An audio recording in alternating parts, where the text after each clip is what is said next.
The birthday message that Donald Trump is alleged to have sent to Jeffrey Epstein 22 years ago, which the president continues to deny, did not have to be a big deal. And Trump said, yeah, I was invited to contribute to his 50th birthday book along with other VIPs like Bill Clinton, and we had some fun with it. Who cares? It's a non-story. But the president repeatedly insisted he had never sent any birthday note and sued the Wall Street Journal for reporting that he did. So when the birthday message surfaced from Epstein's own files, I'm sure you've seen it on TV, everything changed.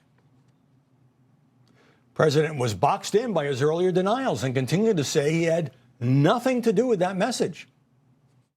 It's not my signature, and it's not the way I speak. And anybody that's covered me for a long time, no, that's not my language. It's nonsense. And frankly, you're wasting your time. Press Secretary Caroline Leavitt says they would be happy to submit to a handwriting analysis. Most of the media coverage has been highly skeptical. Both he and his press secretary all but asking, who are you going to believe, us or your lying eyes? People try to get him to answer questions about Epstein. He's like, you're wasting your time. This is stupid. Not my signature. You saw what is the familiar playbook, just an attempt to deny reality. Just say, no, no, no, it's a lie, it's a hoax, it's a witch hunt, whatever it is, without actually offering any evidence. House Democrats on the oversight panel said we got Trump's birthday note to Jeffrey Epstein that the president says doesn't exist. Sarah, why does almost no one in the media believe President Trump's denials that this is not his message? Well, all of the other letters in the book, so far as we know, are authentic, right? It's extremely plausible that this was Donald Trump's signature. Donald Trump is really good at muddying the waters on things that he doesn't, want to acknowledge head on. But from a political optics standpoint, it doesn't make sense to me why the White House is spending so much political capital denying this. The letter doesn't add anything new to our understanding of Donald Trump's relationship with Jeffrey Epstein. We know they were friends in the early 2000s, years before Jeffrey Epstein's first conviction on child prostitution in Florida. There is nothing nefarious about Donald Trump having, signed a birthday card that was put across his desk at the time. So the denial makes no sense. But now it's a credibility question, Charlie, as our resident Epstein expert. Do you agree with me that it wouldn't have been a big deal if Trump had just said, Ghislaine Maxwell asked me to do this in 2003 and we had some fun with it? Yeah, and, he probably doesn't remember signing it because I know people that are around Donald Trump. He signs a lot of stuff sometimes. Hey, can I get your autograph? And it's like, in one ear, out the other. And he might not have even known where he was signing it. I mean, trust me, I know people that deal with Donald Trump. That is very plausible that he does not remember this. I will say this about the Epstein coverage. Again, I probably was the last reporter to actually interview him. Most of this stuff, I would say 99.9% of what we're reading, from a 8,000 word story in the Wall Street Journal detailing J.P. Morgan's ties to Epstein to this letter does not advance the ball one iota about, and where people really want to go with this was that, Epstein was part of some secret cabal of pedophiles and freaks that did bad stuff. None of this stuff does that. We all know, and it's been widely reported for years now, and I've done a lot of this, that Jeffrey Epstein knew a lot of people on Wall Street, including Donald Trump, that he partied with a lot of people on Wall Street, including Donald Trump, that when he was hanging out with these people on Wall Street, he was with adult women, maybe on the young side, but adult.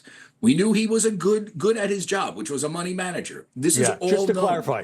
clarify, Charlie, this is several years before he was charged with sexual abuse and abusing minors. So it wasn't like floating around, although there were a lot of jokes about it. And Sarah, if we could put the image back up, there's some dialogue here. Donald says, a pal is a wonderful thing. Happy birthday. May every day be a wonderful secret. And they've compared it to other acknowledged signatures by Donald Trump. And you kind of acknowledge this. And it looks like his signature, but he says no. Well, it's entirely plausible that somebody else typed up that message. It's weird. It doesn't look great, right? Who would do that in 2003? Right. But it's entirely possible that someone typed up the weird message on the body of it and Donald Trump signed it, like Charlie said. But how the White House has handled the Epstein saga at every step of the way, I think, has made a problem worse that didn't need to be. We've talked about this before. They didn't need to overpromise and underdeliver on the files. They don't need to deny the fact that Donald Trump was friends with Jeffrey Epstein in the 80s, 90s, and early 2000s. That is part of the public record. The way that they've handled it, though, has made the White House appear guilty when there's never been a scintilla of evidence that Donald Trump did anything wrong. If there had been, it certainly would have leaked by now. The interest in this now from Democrats, from the media, is completely self-serving to try to get Donald Trump. And he's handed them more of a problem with the way he's handled it. Charlie, I've got about And a he minute. broke up the relationship. Of course, the liberal media have jumped on this, but isn't it MAGA types, generally supporters of Donald Trump, who are most fixated on the Epstein case and then questions about whether more should be released?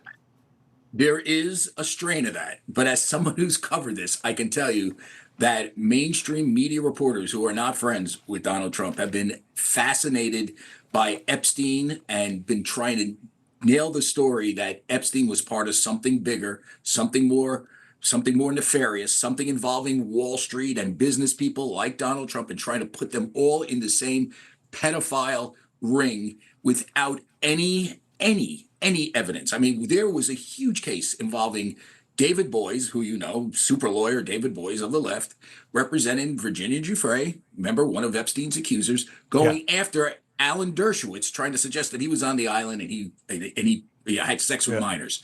It was all untrue, and she actually had to apologize later for that, or at least As always. The question is, where is the evidence? All right, we got to go, Charlie There was Gasparino. never. Sarah Medford, thanks for joining us. Up next.